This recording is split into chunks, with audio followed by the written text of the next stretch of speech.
सबसे पहले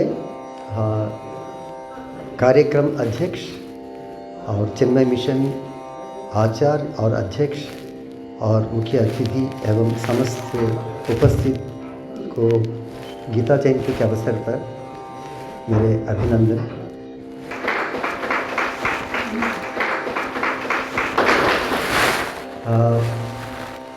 आज गीता जयंती है तो एक बार हम कृष्ण भगवान को याद करते हैं एक श्लोक से जो आप सब जानते हैं। वसुदेवसुतं देवं कंसचाणूरमर्दनं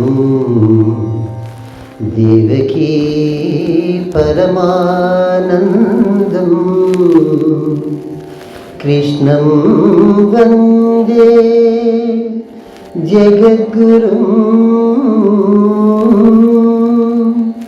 कृष्णं वन्दे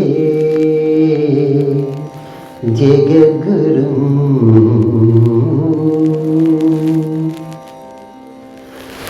भगवद गीता 5000 पुराने ग्रंथ है, लेकिन आज भी हम उसको याद करते हैं, उसको समझने का कोशिश करते हैं, उसको अपना जीवन में लागू करने का भी कोशिश करते हैं।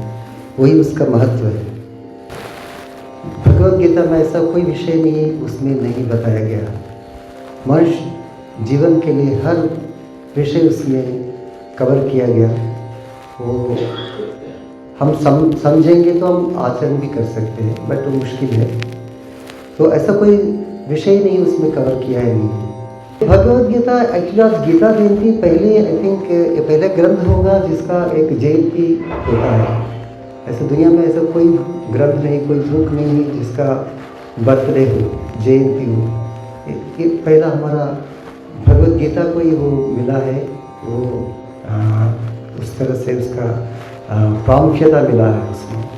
एक कर्तव्य के बारे में हम बात कर रहे हैं तो अर्जुन युद्ध क्षेत्र में खड़ा सोच के आया था युद्ध करने के लिए, बट उसका मन विचलित हो गया। फिर हस्त से सब छोड़ दिया, गांडीव छोड़ दिया। तभी कृष्ण बताता है उसको, व्यवसायात्मिका बुद्धि एक कुरु नंदन बहुशाखा अनंताश्च बुद्धयो व्यवसायिना। इसका अर्थ ये है जो एक निश्चयात्मक बुद्धि, डिटर्मिनेशन, फर्मनेस, जो डिसीजन लेके आते हैं, वो डिसीजन लिया कोई गोल करने के लिए हम तैयार होते हैं, वो गोल के प्रति हमारा होना चाहिए हर कर्तव्य, लेकिन विचलित नहीं होना चाहिए। जो डिटर्मिनेशन होना चाहिए, इवन पढ़ाई में हो या काम में हो, कोई किसी के विषय में एक फर्मनेस नहीं होना चाहिए, फर्मनेस होना चाहिए, डिटर्मिनेशन होना चाहिए।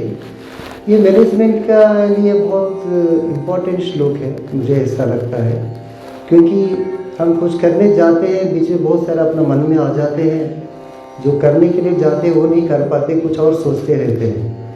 उसकी वजह से हम जो करना चाहिए वो नहीं करते, कुछ और मन में आते वो करने लगते हैं, जो अपना गोल तक हम पहुँच नहीं पाते।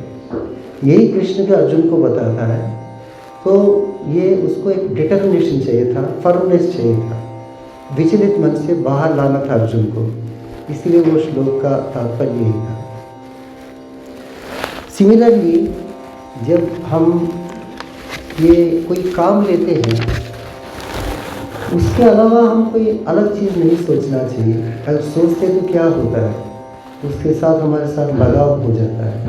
फिर लगाव होने से तो फिर हम चाहने लगते हैं। फिर जब हमारा चाहत नहीं होता है, फिर ठीक नहीं लगता, हमको बहुत क्रोध आता है, फिर अपना बुद्धि चला जाता है, फिर जो स्थिति है उसमें से गिर जाते हैं। यही चीज़ बताया था एक चैप्टर 2 में, ध्यायतो विषयान् पुंसः संगस्तेषुपजायते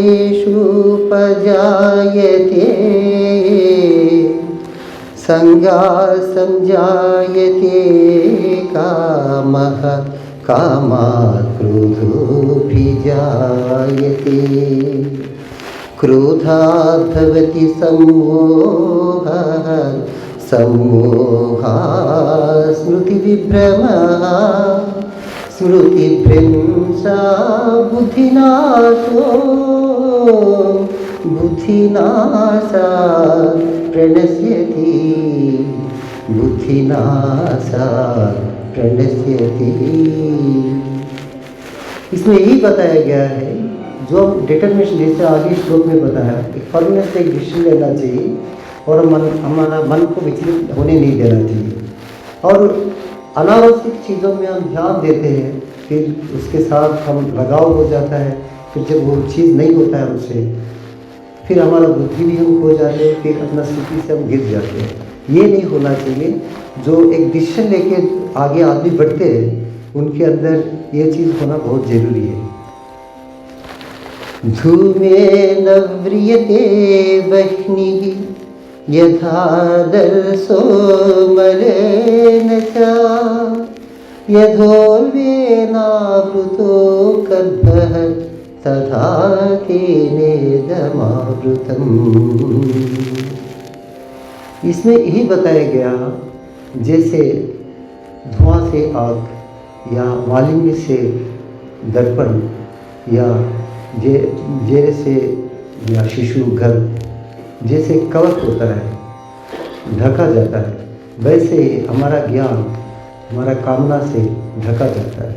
इसलिए हमारा जो डिज़ायर है उसके ऊपर हमारे अंदर एक काबू होना चाहिए।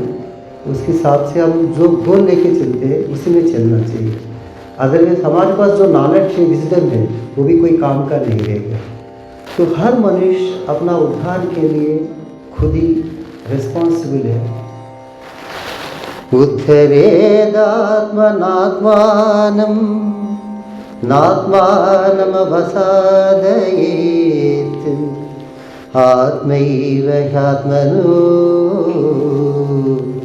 बन्धुरात्मैव रिपुरात्मनः।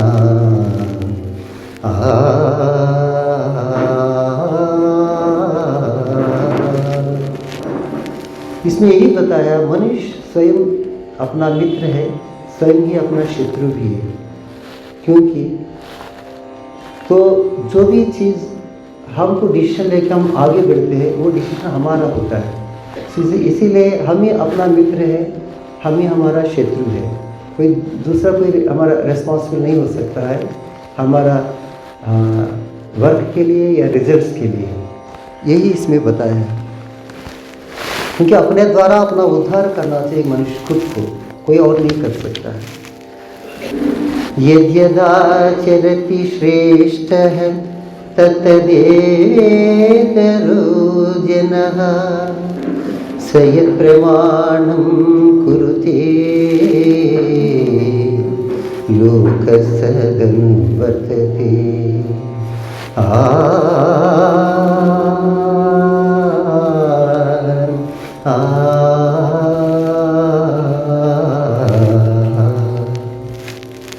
श्रेष्ठ पुरुष जो आचरण करता है, अन्य लोग भी उसी का अनुसरण करते हैं। जो वो प्रमाण बनाता है, समस्त मनुष्य समुदाय उसी के अनुसार बर्ताव करने लगते हैं। सो श्रेष्ठ पुरुष में अर्जुन एक श्रेष्ठ पुरुष था, वो नहीं कर रहा था, तो गलत था, इसीलिए कृष्ण उसको बताया। और हमारे में अगर श्रेष्ठ पुरुष बनना है, हमको जो काम करना चाहिए वही करना चाहिए। अपना एजुकेशन में हो या कोई प्रोफेशन में हो या सोसाइटी में हो, एक अपना काम सबसे श्रेष्ठ होना चाहिए, जो बाकी लोग भी उसी को अनुसरण करें। हम जो करते उसी को प्रमाण बना के वो आगे बढ़े, उस तरह से हमारा काम होना चाहिए। तो इवन जो हम जो कर्तव्य की बात कर रहे हैं, और उसके लिए इवन भगवत गीता का जो लास्ट श्लोक है, जो उसमें भी बताया था, कई लोगों का अंडरस्टैंडिंग थोड़ा अलग होगा, मेरा शायद अलग है। यत्र योगेश्वरः कृष्णो यत्र पार्थो धनुर्धरः तत्र श्रीविजयो ध्रुवानी तिर्मतिर्ममा।